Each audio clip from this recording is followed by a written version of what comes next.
So in this video, we are going to look at types of molecular forces that exist between the molecules of a compound.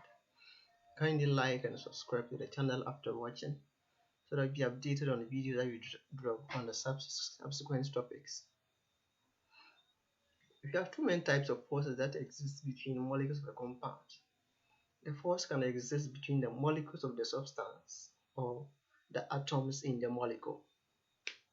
So it can exist between the atoms in a molecule or the molecules itself of a substance. So the attractive force that exists between the atoms in a molecule is what we call the intramolecular force. So the intramolecular forces that exist between the atoms in the molecules. Then for the intermolecular forces, this one exists between the molecules of a substance. So for example, we take a water molecules. Let's say water in the container comprised of several molecules of water. So the individual water molecules associate with each other by force we call the intermolecular force. The individual water molecules associate with each other by force we call intermolecular force. Now the hydrogen and the oxygen in the water molecules bond to each other by a force we call intramolecular force. So this one is between the atoms of the molecule, and this one exists between the molecules of the substance. So we have examples of each of these have covalent bonds. So some written notes you can read and understand. You can pause the video, then you read so that you proceed. Let's take some of these examples one by one and look at what they are. The first one is what we call dipole-dipole interaction, which is a type of an intermolecular force. Now this force exists between a positive pole of one molecule and a negative pole of another molecule. So basically, for this force, it exists between atoms in which molecules in which the atoms in the molecules have different electronegativities. So, take a typical example, we have molecules of HCl, we have hydrogen and chlorine. These ones have different electronegativities and it leaves different charges. So the negative pole of the chlorine, one HCl, associate with the positive pole of another HCl by a force we call the dipole-dipole interaction. And this one is an intermolecular force. Another type of the intermolecular force we're going to do here is the hydrogen bonding. The hydrogen bonding exists between hydrogen atom and highly electronegative element, being this nitrogen, oxygen, or fluorine. So if we have hydrogen atom and a highly electronegative element associated by an intermolecular bonding, that force is called hydrogen bonding. So these associations, if they associate with each other by an intermolecular force, it is hydrogen bond. Basically, if you have a dipole-dipole interaction in which the weaker element or the weaker atoms are hydrogen, it is basically a type of hydrogen bond. So these are the two main types of the intermolecular force we're going to look. Let's go to the intramolecular force.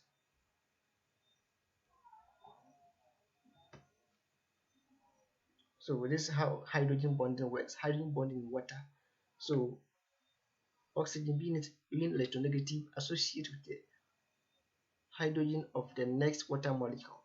So this is association, and this force bonding system is what we call that intermolecular forces, and it's a hydrogen bonding because it's between hydrogen and a highly electronegative element. So these are some written notes. You can pause the video, then you read as we proceed with the next types.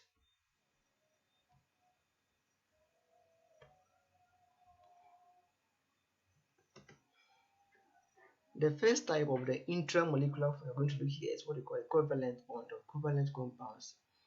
Covalent bonding system is a system that exists between atoms in which each of the atoms equally or mutually shares the electrons in the bond. So here, the atoms in the compound, either each of them donate or one donate and they mutually share the electron in the compound. So this system of compounds what you call covalent compounds, and the bonding system is what you call the covalent bonding. So they are geometrically in shape. These are some written notes, very simple and precise. You can pause the video, then you read. The next intramolecular force, what you call an ionic bonding that exists between ionic compounds. So this bonding system is an electrostatic force of attraction that exists between two charges which are oppositely charged. So a negative charge atom and a positive charge atom bonds with each other to form a very strong electrostatic bonding system, which you call an ionic bonding. It is very strong and have several chemical properties. Below are some properties of ionic bonds, and you can pause the video and read as we proceed.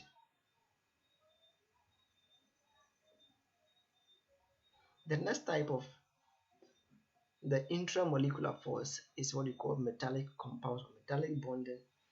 This basically exists between a positively charged metal and some clouds of electrons around its periphery.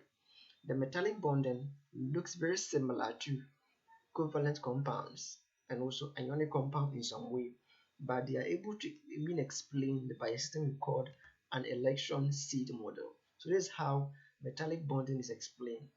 Basically, metallic bonding are formed by metals, that is alkaline metals and alkaline earth metals. So alkaline metals have one valence electron and alkaline earth metals have two valence electrons.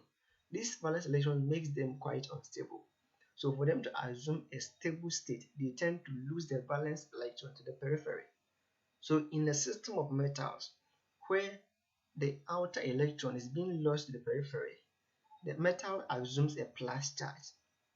So with association between the plus or positively charged metal and the electron at the periphery is what we call an electron seed model. In that bonding system, that electrostatic bonding system is what we call metallic bonding. So these are some simple notes. You can also pause the video, then you read as we proceed.